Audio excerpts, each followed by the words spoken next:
Welcome students. I hope you're all well and safe at home.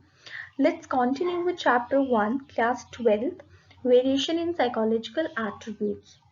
Today we will be covering three concepts: normal curve, then we will be continuing to variation of intelligence.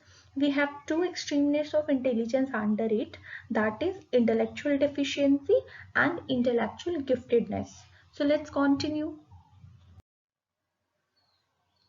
This is normal curve. So when we plot the values from the table in the graph, it tends to become a bell-shaped curve or symmetrical curve called the normal curve.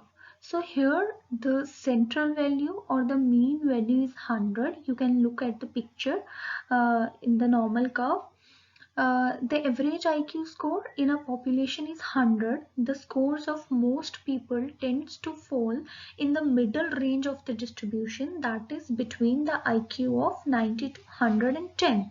So people with IQ scores in the range of 90 to 110 have normal intelligence or average intelligence. So the people between the IQ scores of 110 to 120 is high average, and between 120 to 130 is superior.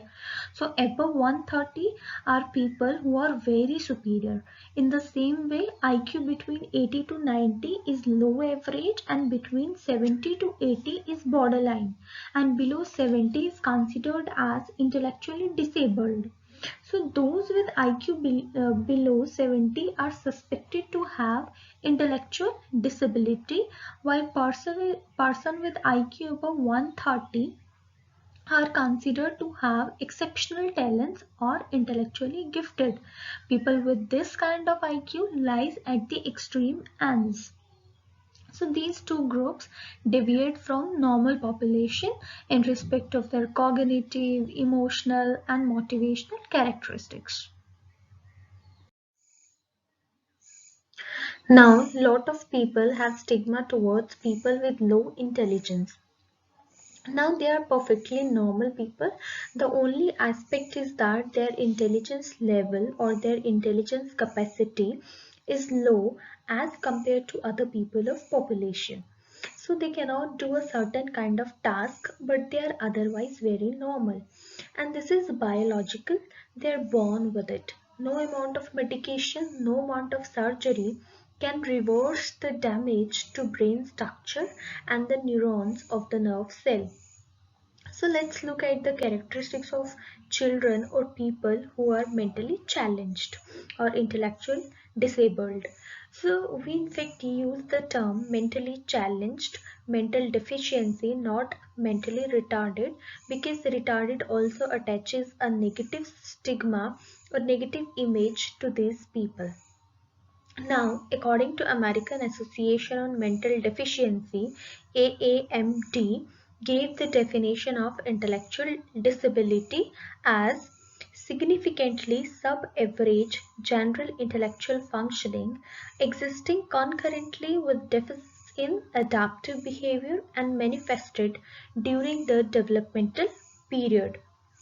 So we have first component here is sub-average intelligence functioning, means their IQ is below 70. So here sub-average intelligence means IQ less than 70.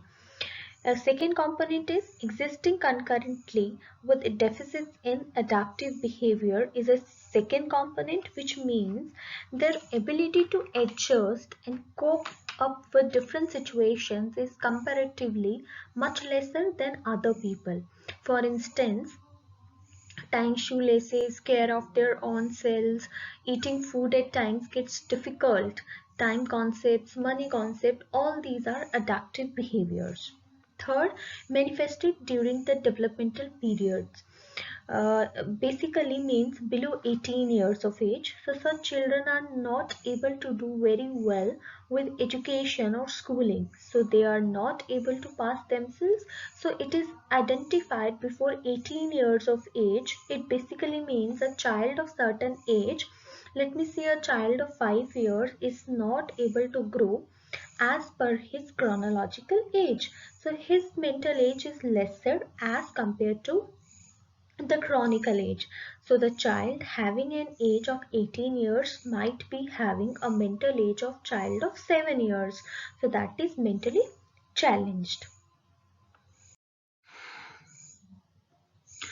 Let's look at the four categories of intellectual disability.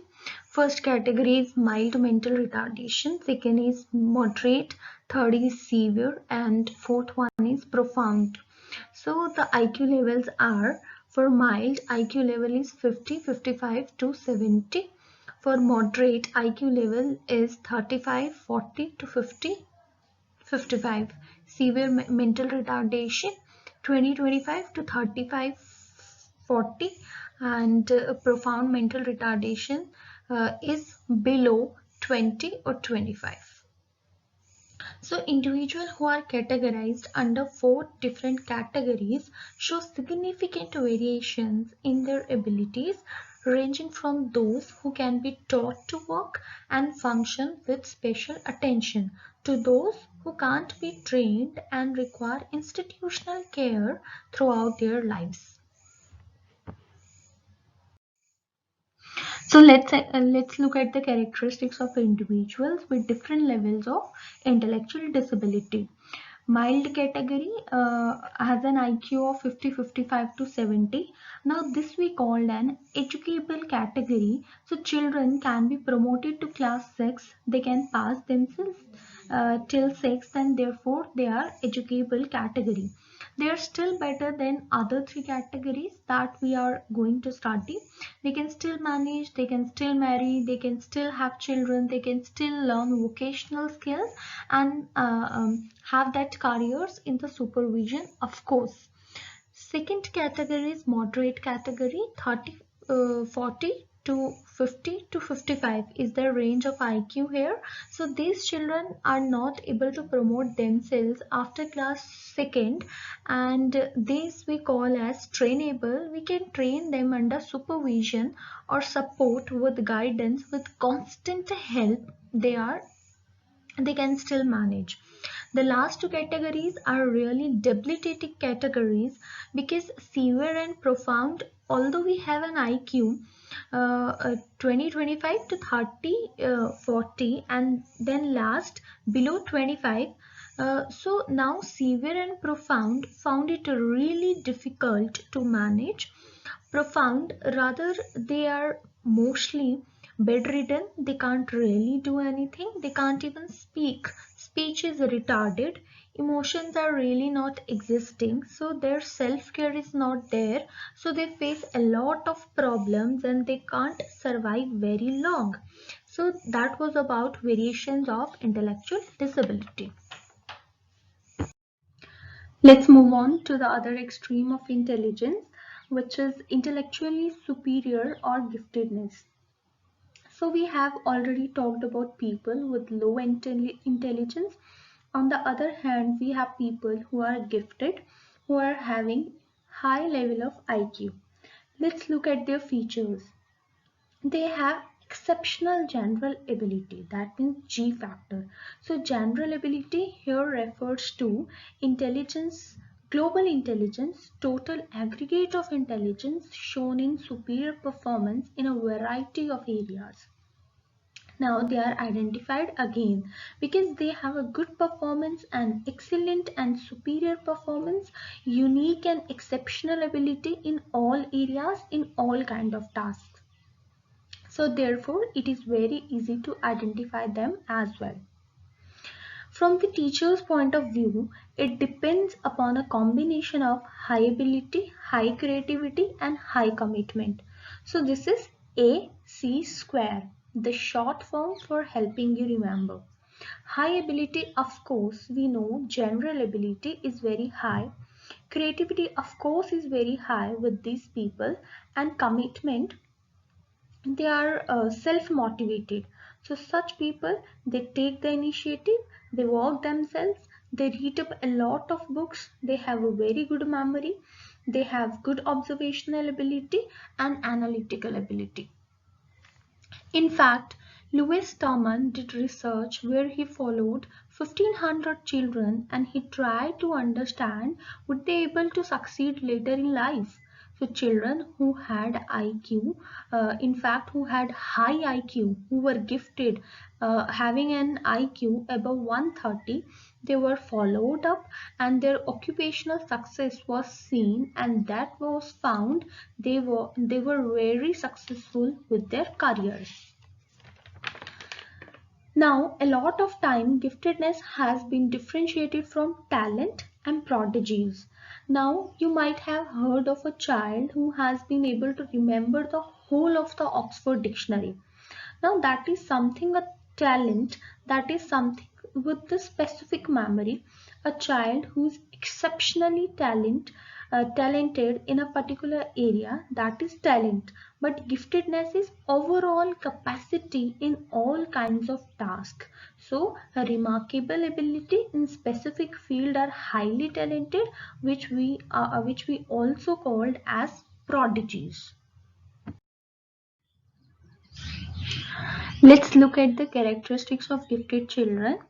First, they have advanced logical thinking, questioning, and problem solving.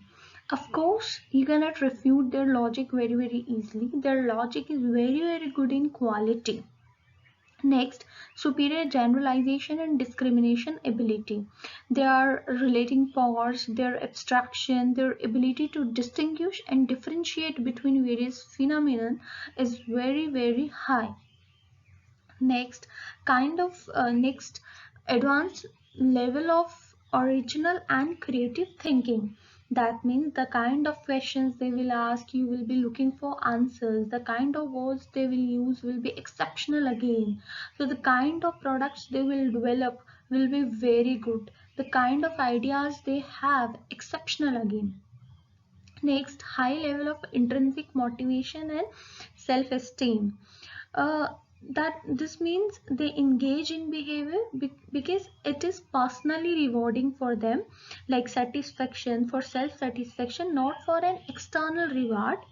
And high self esteem means they think very well of themselves and they have confidence, fully confidence in their abilities. Next, independent and non-conformist thinking. Now, such children do not get influenced by other viewpoint because they know they are very clear thinking, very clear thought processes, and obviously they don't believe in following rules, not conform to what other people are conforming because they think different.